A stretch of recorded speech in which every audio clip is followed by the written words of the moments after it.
Hello everyone. Since this is either a highlight, a standalone book, or the first episode in a series, I'm jumping in to remind you what the rules are for this podcast. First rule is, no real people stories. That means that any details from our own lives are merely anecdotal, we do not read books about real people, and we are not reading historical fiction.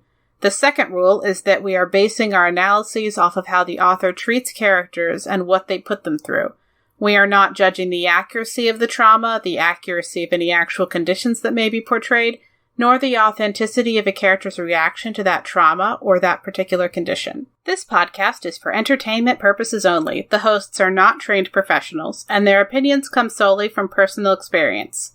In this episode, we discuss fictional depictions of trauma and violence that may not be suitable for all audiences. Please take care of yourselves. Specific content warnings for each episode can be found in the show notes. Events in the media are discussed in approximate order of escalation. This episode contains spoilers.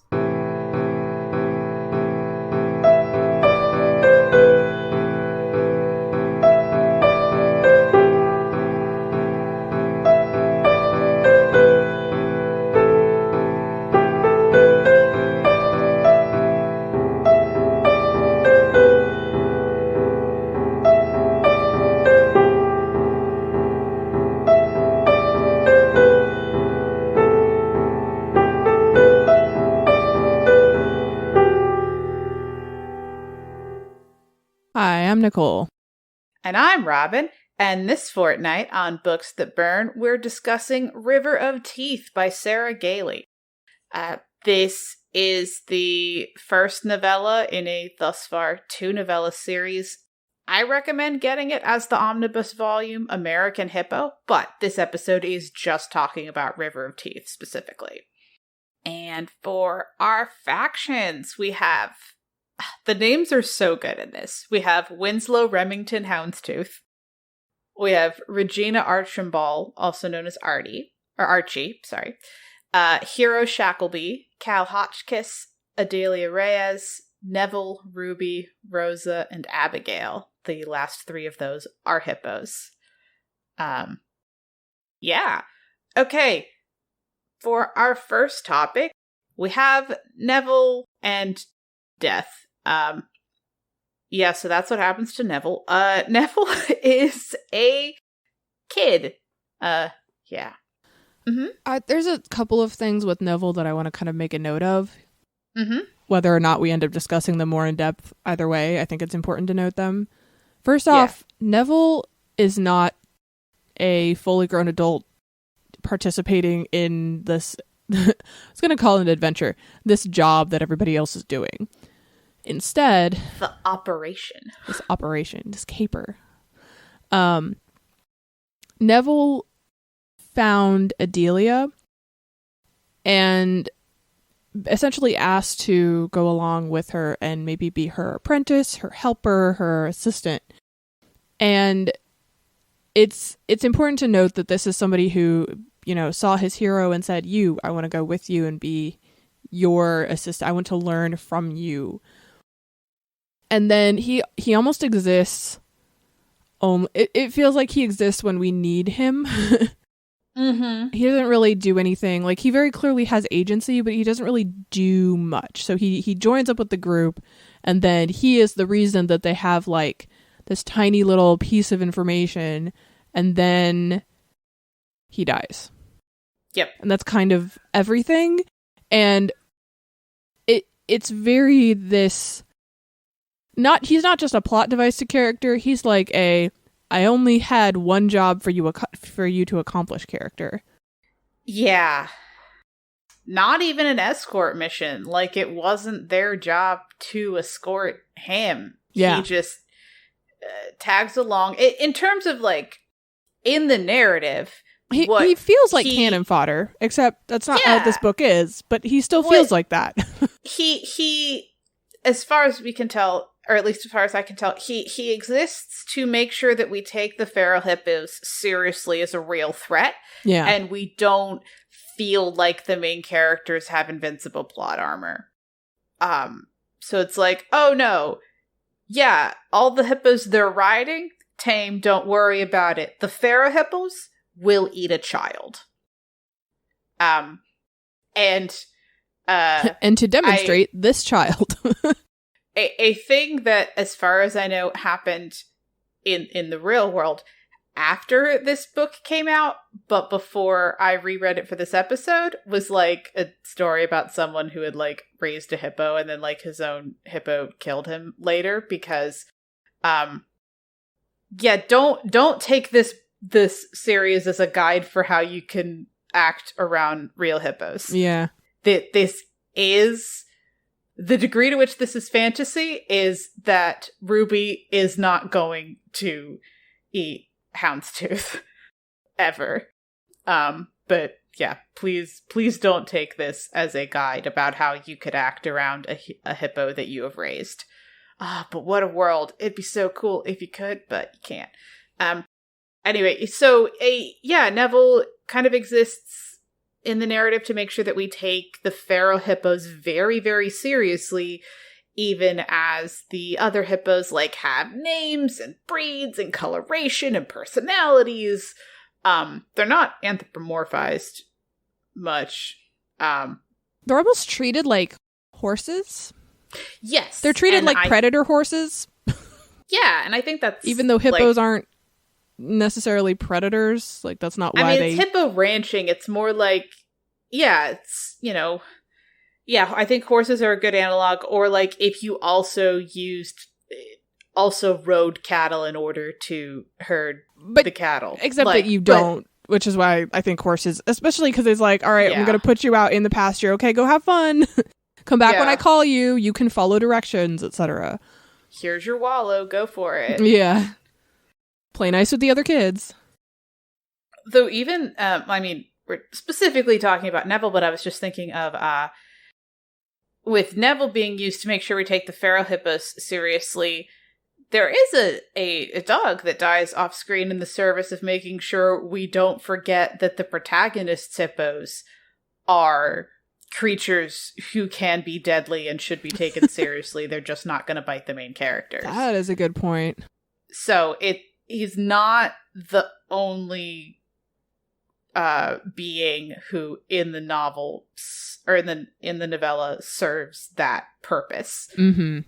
But he is much more memorable, and we actually get a little bit more of a depiction. But that's almost worse because our two people, our two living creatures that serve that purpose are this underage kid and then a dog. Yep. That's not better.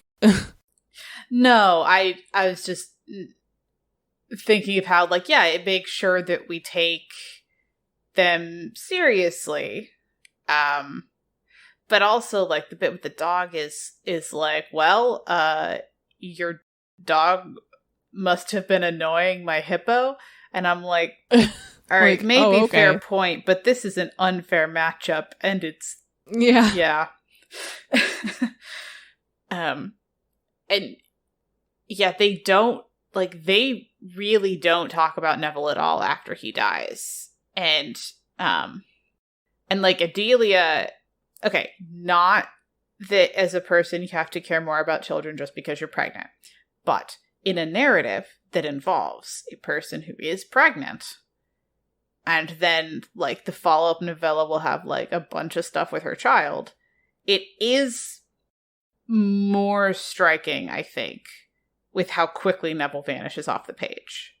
Well, and I mean, even without that, the way that they treated, just from my personal experience in reading and the things that the language in American fiction that I kind of, at least at the very bare minimum, that I kind of conventionally expect, the storytelling tools that we use over and over and over, the way that they just kind of went, shrug, oh well, goodbye, and then never thought about him ever again. If Robin hadn't already told me what this book was, this would feel very much like almost a villain origin story where they had good intentions at the start, because the characters just don't care. And that's not always, this is going to sound maybe a little bit out of context, and I realize that, but not having an outward reaction to losing even a person does not make you a villain in real life. Mm-hmm. But in fiction, it is a very good kind of tool to tell your reader that your characters just don't care, even when there are major consequences, unless if those consequences don't affect them. Because in fiction, we expect to find out what our characters are actually feeling and thinking. It's not that, in real life, if somebody doesn't react outwardly, that doesn't actually mean anything. But in fiction, we are explicitly being told what is happening most of the time, including in their own head and their own experiences. And when we get nothing, if Robin hadn't given me the heads up on just a little bit of the story, because Robin has been talking to me about this book for a couple years, mm-hmm. then this would have felt more like characters were not more callous, but less like I was supposed to feel less positively about them. But nothing else in the book makes you think that way. So it's almost out of character for them to just not care. Well, the other way that I would couch it is they're in a very dangerous high body count profession, both by ranching hippos and for those of them who are explosive experts and assassins. So I think... But again... For at least, again, American storytelling language, sure. Generally, when you see people who are in professions like that have similar things, instead what you notice is that they have preset rituals for mm-hmm. acknowledging that thing. It's not that they just quit caring over time. It's that humans are empathetic and writers care about that. And so when you lose people or characters habitually in your story, you don't find characters that just shrug and go, oh, well, unless there's something else we're supposed to learn about them. Instead, the more common typical narrative is that they will have a book of names, or they will have a thing that they throw in the fire to every time there's a death, or they will just go around and talk about, the loss of that life, or there will be something. Some kind of ritual of grief. And whether literally or not... any kind of cathartic grief ceremony, even if it is tiny and small and personal. And in this book, we get kind of a shrug and well, goodbye. And that's it. And I think that just, in my opinion, reading it, that just felt so... It felt so out of character for the passion about everything else that these characters talk about, I guess. Yeah, I it's very stark. I'm unsurprised that Adelia didn't do anything. I'm unsurprised. Adelia, I'm not surprised about at all. It's the Hero other didn't people. do anything. Cal is so much of an odorous person that I feel like I should be more surprised that he didn't really do anything. Was he at that event with them? I don't think he was there. I don't remember. No, I don't think he was, because he traveled separately with them some. Anyway, I can't remember whether he was there at that particular event. But even whether or not he was, if he had been, I would be unsurprised by him not having much of a thing. I'm a little bit more surprised about Houndstooth and a little bit more surprised about Archie. But, it is... The one way to look at it would be that it is setting the tone for how they're interacting with death as an idea, which then forms this contrast with stuff in the second novella. But I don't know. I don't know if that was the intention. So...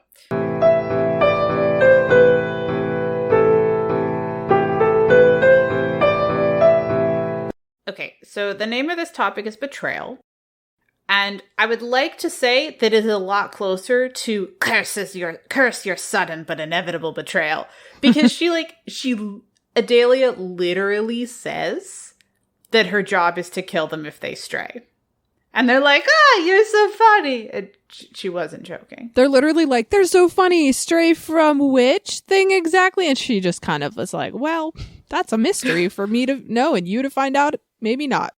Like, better for you if you never find out. But, yeah.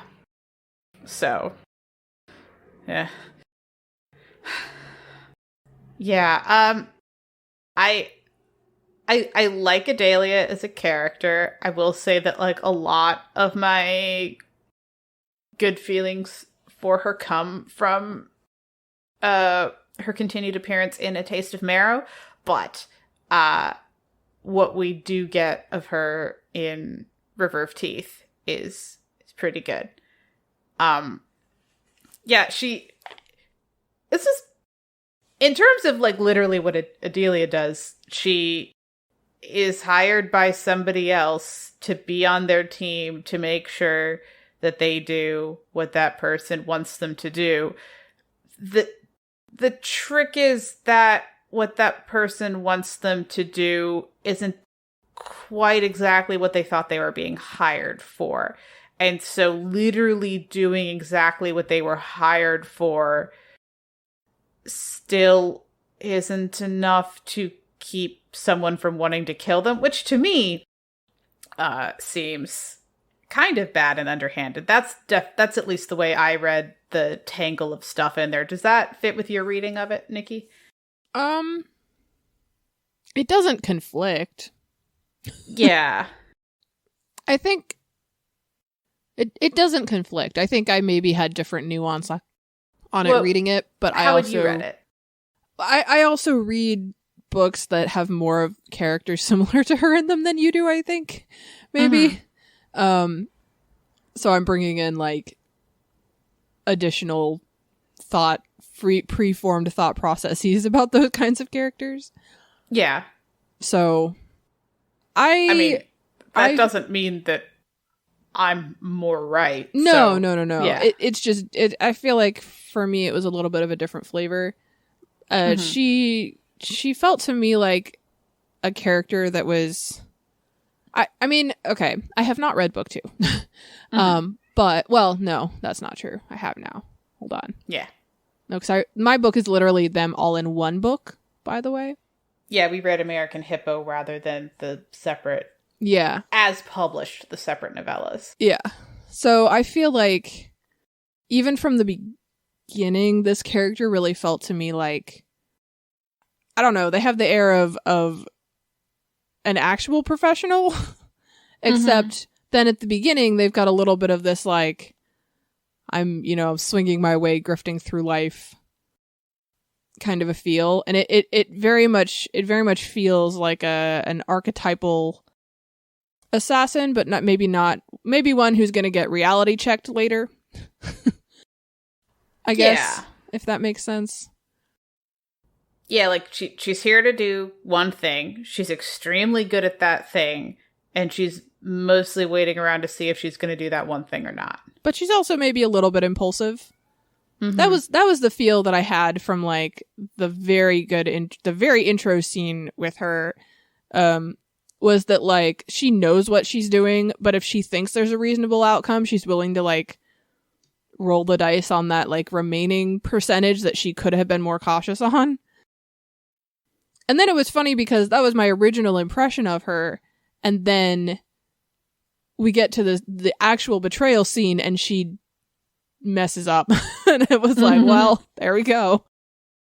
Like, maybe you shouldn't have monologued. Maybe you should have just been quieter and sneakier about this. Maybe you should have waited for, like, 10 more seconds and then done it when this person wasn't even looking and couldn't recover. But no, that didn't happen. Yeah. Yeah. But I really like how the other characters, I think we see, I'm trying to remember now if it's all of them or just a couple of them, where we see, like, these moments where they just kind of have this internal, like, why is Adelia here? And we have the out loud moment with one of them where, he says, why are you helping us? Why are you in this group? Why are you doing this? And she's like, well, I am here to kill all of you. And he's like, ha ha ha ha ha. But even outside of that, like, we see other characters kind of looking at her and going, this is too convenient.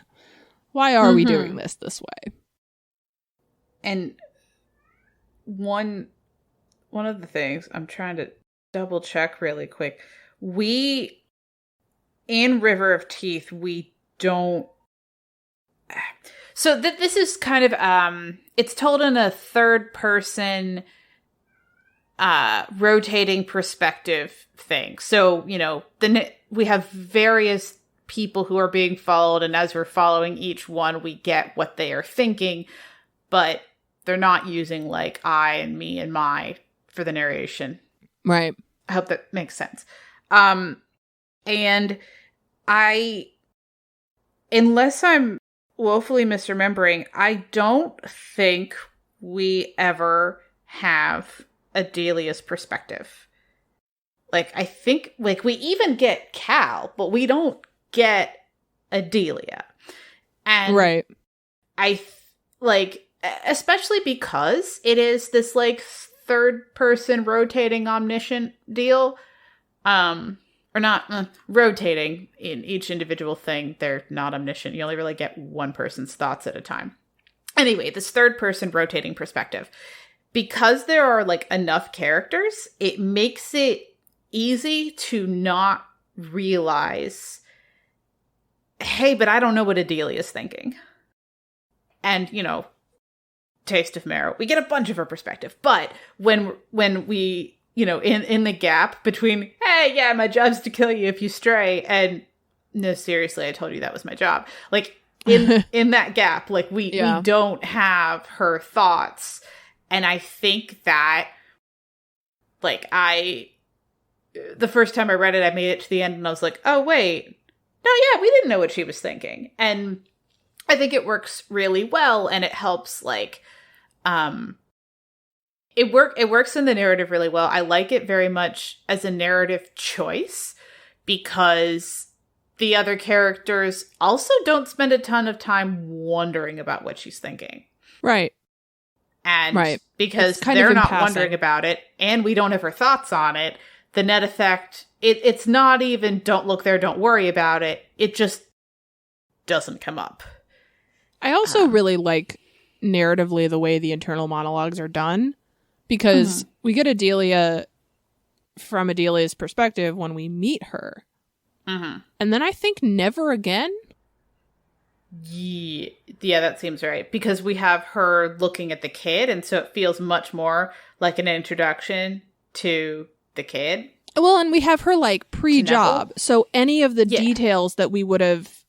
Any little tiny clues from her internal thoughts or behavior that the author would have needed to try to hide from us in some way or explain away or whatever. We just don't need to do that because she doesn't actually have anything displayed on screen after the job starts. So all of her little like reveals of things where she's the one with the answer, we don't get any forewarning on that. And technically, the only forewarning on the betrayal we have is her saying, I am the person to do it. And everybody else is like, sure, Jan. But that's I really like it narratively as a setup because this is an internal monologue, character viewpoint book. So we are expecting to hear from our characters. We are expecting them to drive the action, so to speak, or expecting them to be our point of view.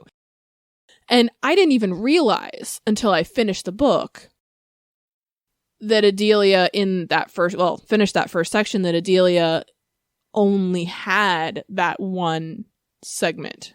It's so smooth, and it's not a rotating basis like some other books have done. So you don't notice that she's missing in the order.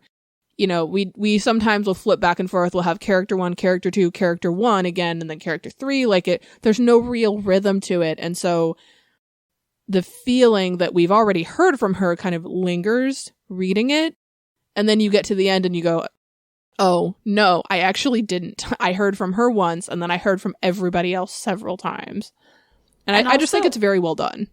And it's a novella, which lets a trick like that, work. And, yeah, because it's not, this is not an 800 pages and we haven't heard from Adelia again. Right. This is not 800 pages. This is not the whole group splitting up and we just never hear from her part. That doesn't happen. They are all together.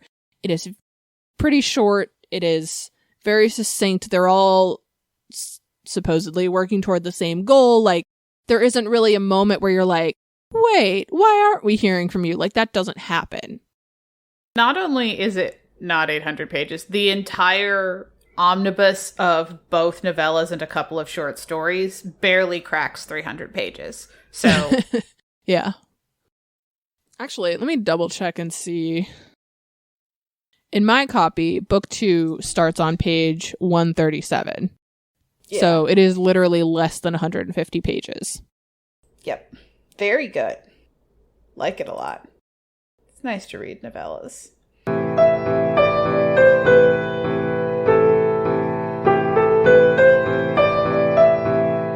On to Cal and mutilation. Okay, so this is going to tangentially talk. Cal's arc tangentially talks or touches on addiction. I would just say that. Mm-hmm. It's not our main topic for him, but that is absolutely at play, and we understand that that is a major factor in what happens here. So, he gets his ear cut off as punishment for cheating while gambling. He's got literally extra cards up his sleeve. And his ear is cut off as a warning, and he's literally told, like, this is your second strike. I don't do third strikes. Like, you don't live after strike 3. That's it. And as we have mentioned in one of the other sections, this is a novella. This is pretty short. This is like I don't know if we said this exactly, but it's over a couple of days. Oh, and in that couple of days, he has strike 2 where his ear gets cut off. And then he does it again. And he gets killed. And in the narrative, it messes up their mission because now they don't have a white guy because they need one for like certain kinds of social currency to make this heist caper operation, whatever, easier. And they have there's someone who is expecting to have been in correspondence with some white guy, and they need, someone in the group to do that. And so they figure it out in the narrative. But I don't know, Cal, there's a lot of really complicated feelings from the people who are left about Cal, I think, in a way that downplays what actually happened to him. Yeah. Because there's even, the discussion after he is dead that maybe he was responsible or implicated in something really bad that had happened to Houndstooth years ago. But because by this point Cal is dead, they don't get to find out for sure or ask him or talk about it or anything. And so we kind of have this arc of this person is probably addicted to gambling and cheating at gambling, which aren't necessarily the same thing. Let's say aren't the same thing, rather. He keeps cheating, and then he gets killed for it, and the main focus is, all right, how does this mess up the heist? Right. See, this is what I was saying in part 1 with, characters' reactions to, losing people. Mm-hmm. There's no even acknowledgement of that. It feels very odd to me. Yeah. As somebody who habitually reads books where characters do not outwardly mourn, even so, it still feels like it's odd to me. Yeah. And the scene where, the scenes with Cal are not the only, but, some of the most, riveting and like vibrantly described scenes. And like there's like emotion and terror and things, and then when he is mutilated, there's a lot. Yeah. But then when he actually gets killed, it's like, well, we have fed another to the feral hippos now. Like, yeah. oh, great. Thanks. Hey, I'm noticing a commonality in the characters. I mean, most people who die end up getting eaten by feral hippos. That is just like a thing in this.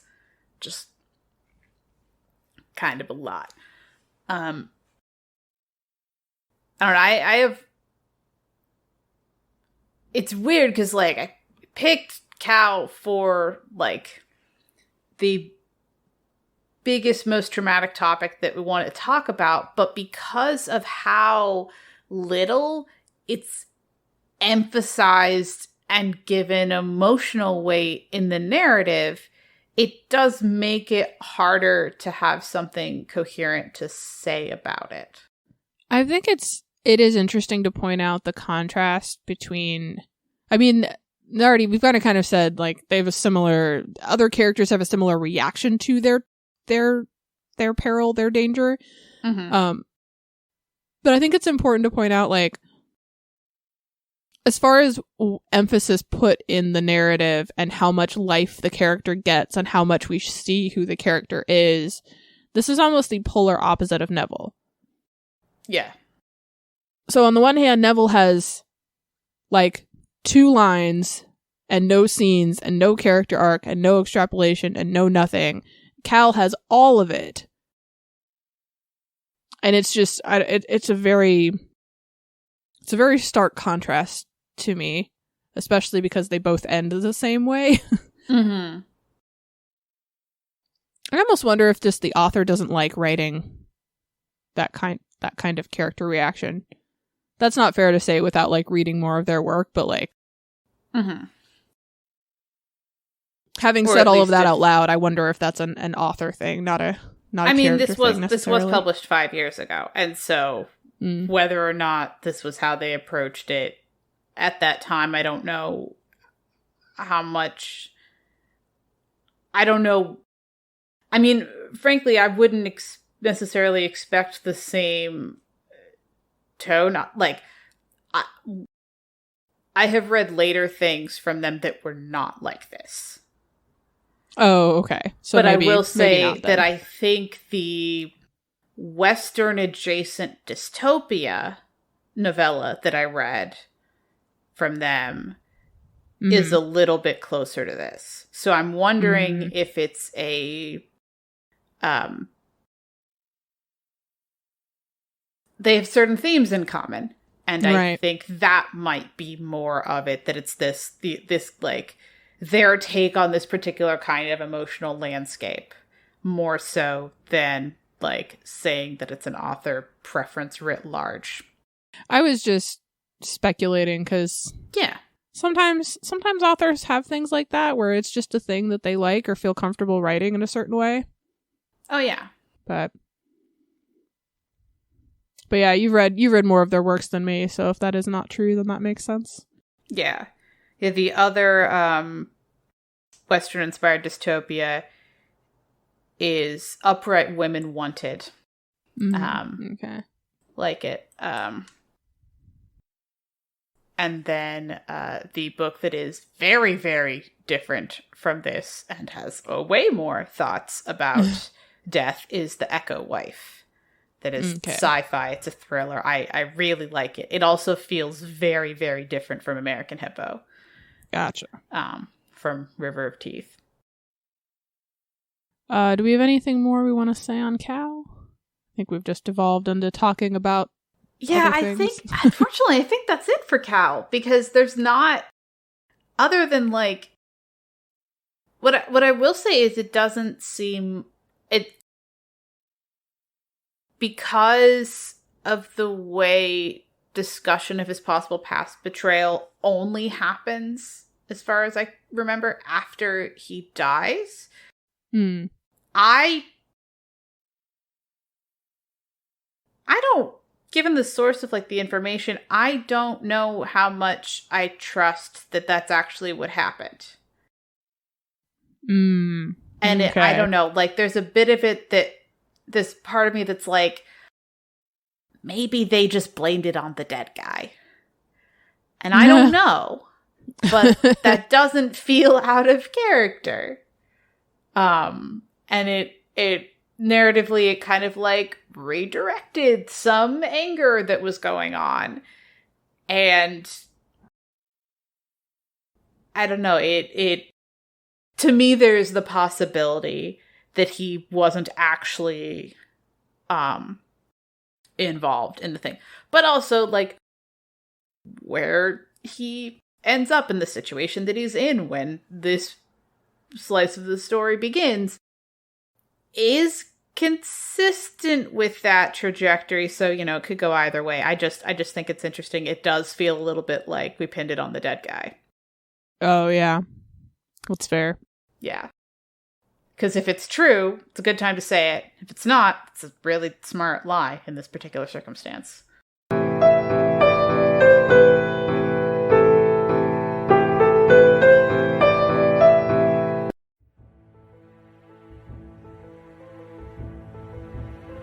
Can you believe we've been friends for 7 years? And it all started because I compared you to Alana the Lioness. Tamara Pierce really set the tone of our friendship. A love of magic, Briar Moss, fantasy, Briar Moss, powerful women, and of course, Briar Moss. I'm Anna. And I'm MJ. And we invite you to join our Circle of Friendship, where we do a chapter-by-chapter deep dive into the Circle of Magic series by Tamara Pierce. We answer important questions like, how does Moonstream let certain dedicates take care of children? Can you imagine anyone else but Mandy Patinkin playing Nico? Knives, Briar? And knives? Join us every other Monday at cofpodcast.libsyn.com or wherever you download podcasts. But seriously, knives?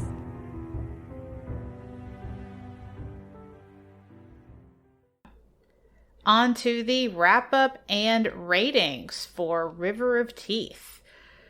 For the gratuity rating for death. This very specific death is doesn't, I think most of the deaths in this don't really have active gore, but I think they're moderate. It's like there's like a bunch of them, but no details. And the particular one that we discuss in this section follows that trend. Yeah. It's very much thing happened, they died. Mm-hmm. And I mean, maybe it's a little more than I honestly think for gratuity, this is maybe as mild as you can get, especially with the aftermath that we talked about. Yeah. Do you want to go ahead and say mild or moderate? I think mild. Okay. I'll say this particular death is mild. There's a bunch of deaths. I do want to say, though, that, like, if anybody is reading this and is more... If it makes a difference, this is a child death. And we'll mark that appropriately in the content warnings. Well, I was going to even say, if you have taken more of, like, an emotional impact from descriptions of the hippos so far, this might be more than mild. It might be moderate. But if you just kind of go, hippo danger, got it, then it's going to be more mild. So because I think that the descriptions of the dangers of the hippos kind of feed into that, how you're supposed to feel this feels, but like I don't actually know. I almost want to say it's moderate if that is true, but the actual impact of the actual event itself, I think, is mild. I don't know. It's a little bit of a complicated one for me. Yeah. All right. For Betrayal. Okay, so I think this is also maybe mild or moderate. Yeah, what I will say though is that the Or maybe moderate taken with more care, and we'll talk about that. What I will say is I think this is moderate with the proviso that all of book 2 is the grief, whiplash, and emotional baggage from this betrayal. Oh, okay. Like, literally all of Taste of Marrow. That's fair. That's what that is. And so if you stop here, it stays mild to moderate. But if you would like to know what happens next, what happens is someone is very, very upset. Mm-hmm. Yeah, that's fair. But for this piece of it, we're just saying moderate. For this particular part of it, moderate. Just, don't expect that to continue. Do read the second part. And then for the mutilation, I think moderate or severe, maybe moderate. I would actually say, I'd say severe with care. I'd say severe. Yeah, severe. And then, with the care rating will mitigate it slightly. But I think the actual descriptions are they're very severe. Explicit. Yes, very explicit. And meant to instill terror. Yeah. Yeah. In the character or in us or both, whichever. Yeah. Then is it integral, interchangeable, or irrelevant? I think the child death is irrelevant. It's irrelevant. I think the betrayal for this particular, for just River of Teeth, the betrayal, I think is interchangeable. Yeah. Like, it shapes the entire direction of Taste of Marrow, but like, if that weren't what happened, Taste of Marrow could have been some other book. Right. But for River of Teeth itself, I think it's interchangeable. Like, yeah. Mutilation, I think, Betrayal fits completely in a caper heist story. It's just, didn't have to be this one, didn't have to be this way, etc., etc. I think the mutilation is irrelevant also. Yeah.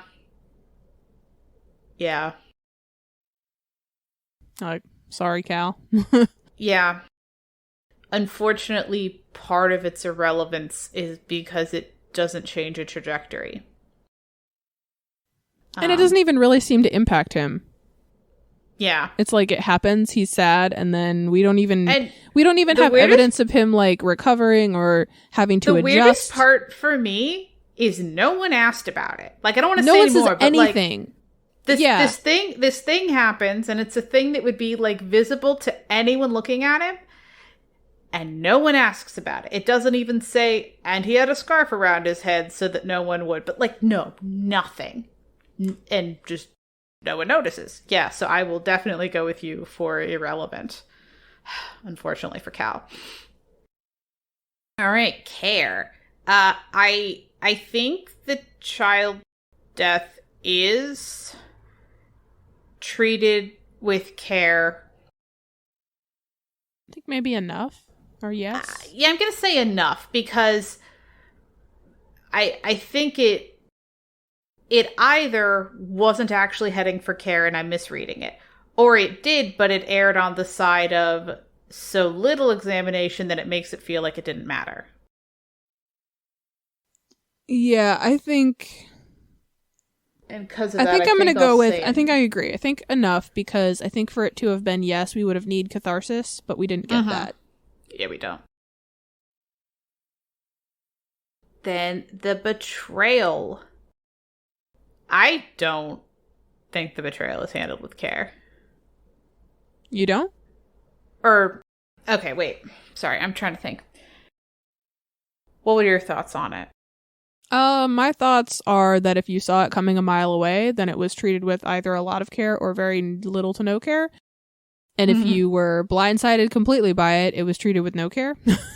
Or maybe not no care, but maybe like not enough care. Yeah. I don't know. I think it depends on how much you actually care about them succeeding, perhaps. Yeah. I mean, I did... And I don't really... This is a curse your sudden but inevitable betrayal situation. Like, it is. And I really don't feel like it's a spoiler to say that. It just telegraphed a mile off. But also not given much weight. Yeah. So, like, I really, really, I'll return to what I said before, which is I don't think it was treated with care.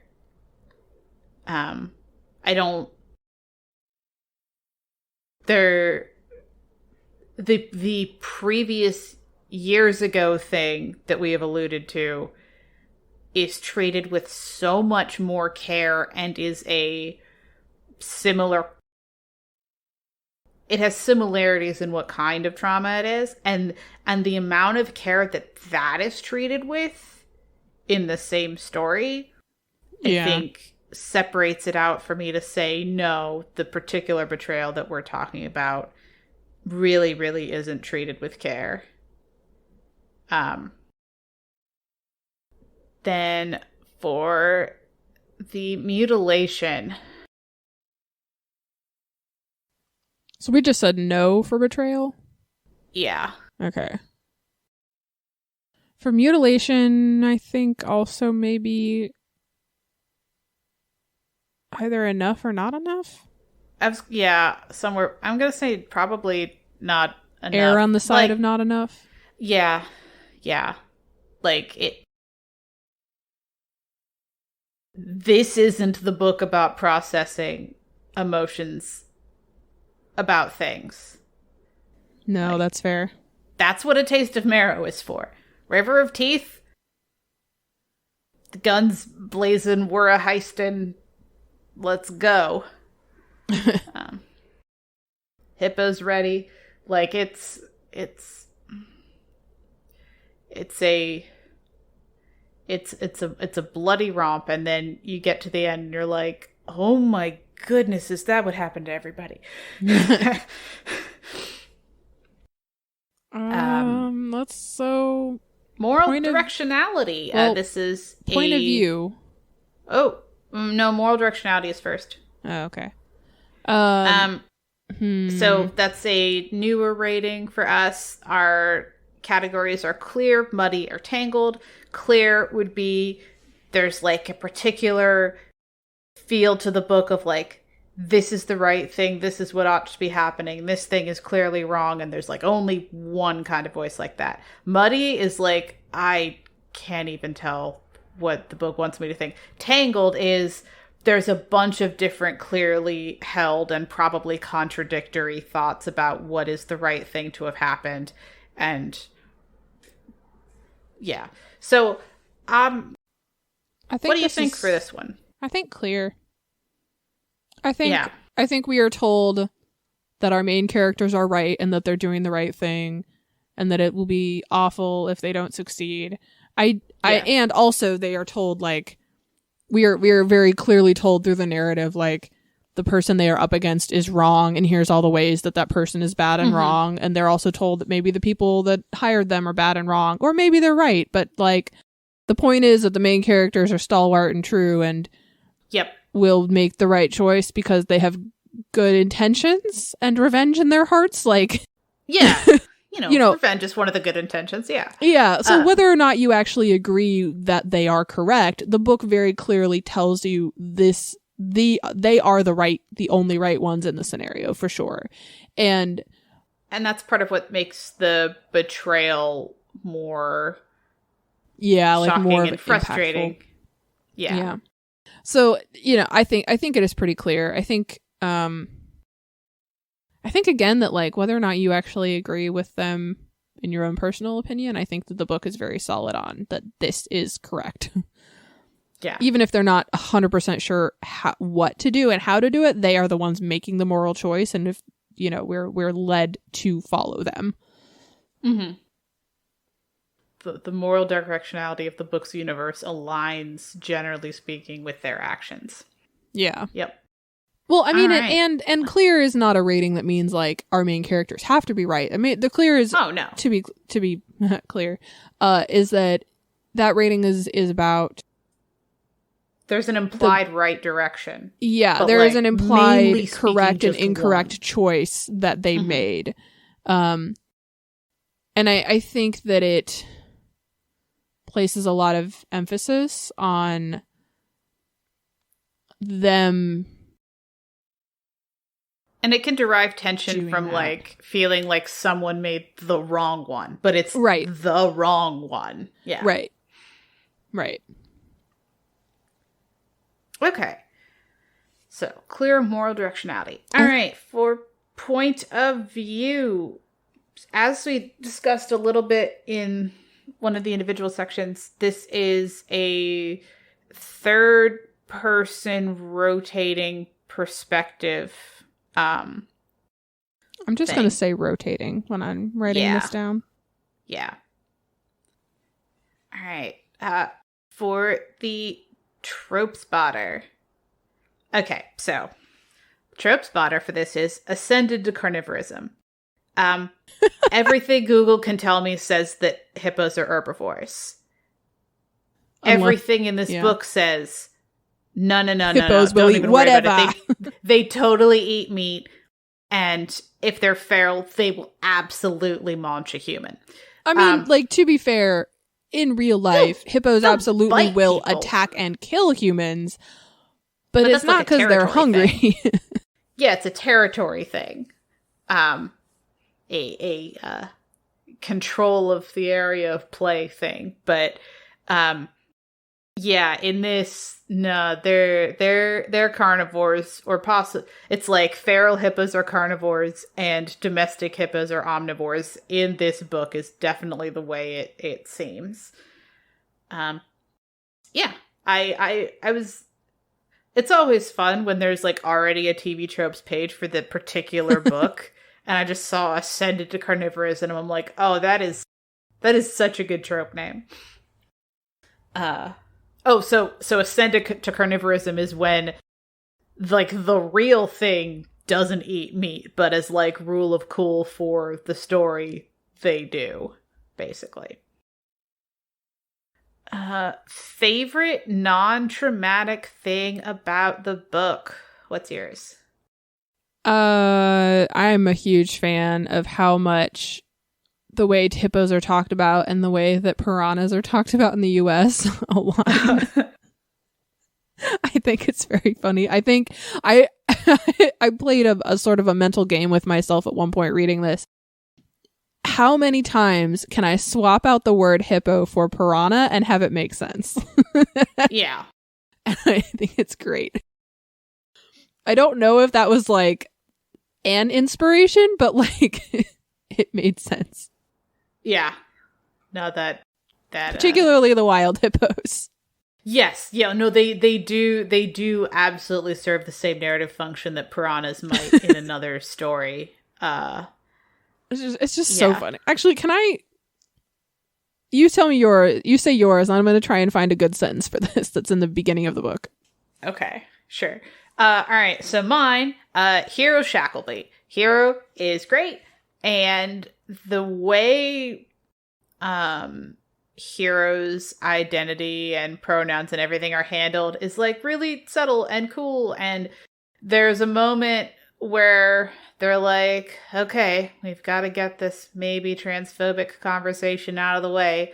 What are you going to say, new person that I'm suddenly going to be working with? And the other person is like, asks a completely different question that has nothing to do with that, and is like a completely reasonable and non-transphobic question to ask about a different thing.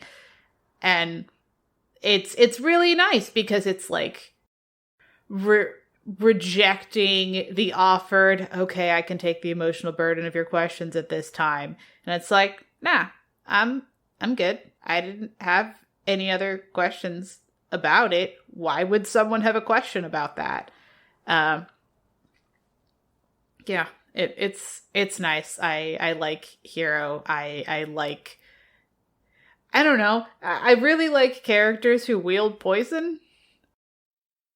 And so that was also narratively endearing to me with Hero. Did you find your example of the hippos? I did. I am going to edit it slightly because there is some language that might get us kicked off of iTunes. Mm-hmm. And also I don't want it to be just me reading for a long time. Mm-hmm. Okay, so some highlights. These are all from like the same page and a half in the beginning of the book. Who let a piranha loose in a private marsh? That dog out there is yours? Who let you on a hopper ranch anyway? Dog eating, did you say? That's right, that monster of yours done ate my petunia. And what was your petunia doing in a private marsh? Certainly not helping you hunt ducks on private property, I would hope. Skip over everybody being shocked.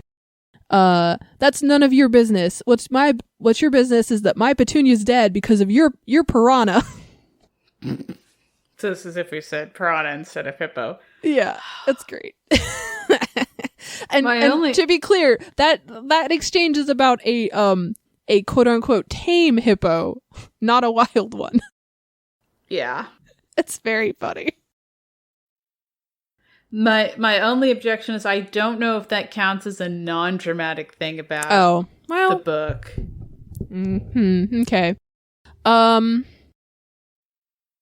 That's a fair. Generally speaking, it was non-traumatic to me. No, okay. Let me see if I have an actual non-traumatic one. I might not. Yeah, that's the thing. And all of the good, you could have put the word piranha here. That's not going to be non-traumatic, unfortunately. But I'm trying to think if I have another one, and I don't know if I do. The mental game of swapping out the words sounds like great fun. It's hilarious. I'm so glad you enjoyed it in that manner. Because if you put like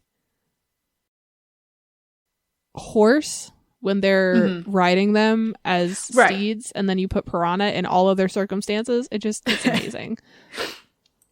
Nice. This is not a thing my brain usually does with books either. But it was just very funny in this case. Okay, non-traumatic. I like the tiny details of caring for their equipment, setup, takedown, how they're writing, the fact that they have different writing styles. I like the tiny little character details that give you information about how these characters handle daily life without that being the story. There we go. That's non-traumatic. So, thank you so much for joining us. Again, this was about River of Teeth, which is the first of two novellas that are available either separately or as an omnibus collection, American Hippo, which also has some short stories. That is the way. If you think you want to read this, I do recommend reading it that way. Yeah. We just wanted to focus our discussion a little bit by just talking about the first novella. And especially because they are sold separately. They are sold separately, so like we want you to feel like you can pick up literally just the first book. Yeah. Read that and know what you're getting into. Yeah. I am glad that it is available as a collection, especially like with the extra stories. Yeah. So, thank you so much for joining us, and we'll catch you in a fortnight.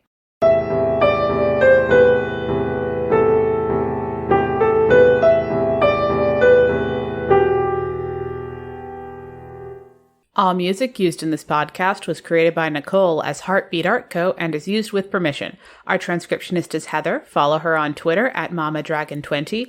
We're proud members of the Certain Point of View Network. Find all the CPOV shows at www.certainpov.com. You can contact us on Twitter at BooksThatBurn or by email at booksthatburn@yahoo.com. Please consider leaving us a tip at ko-fi.com/booksthatburn or becoming a monthly supporter on patreon.com/booksthatburn. All patrons get access to our upcoming book list, bonus content, including the second half of all interviews, and will receive a one-time shout-out. To get updates on our written reviews, recent episodes, and newly completed transcripts, subscribe to our fortnightly newsletter at buttondown.email/booksthatburn. You can find us on Apple Podcasts, Pandora, Spotify, or wherever you get your podcasts. Please leave us a review wherever you're listening. This helps people to find the show. Thanks for listening. We'll be back in 2 weeks.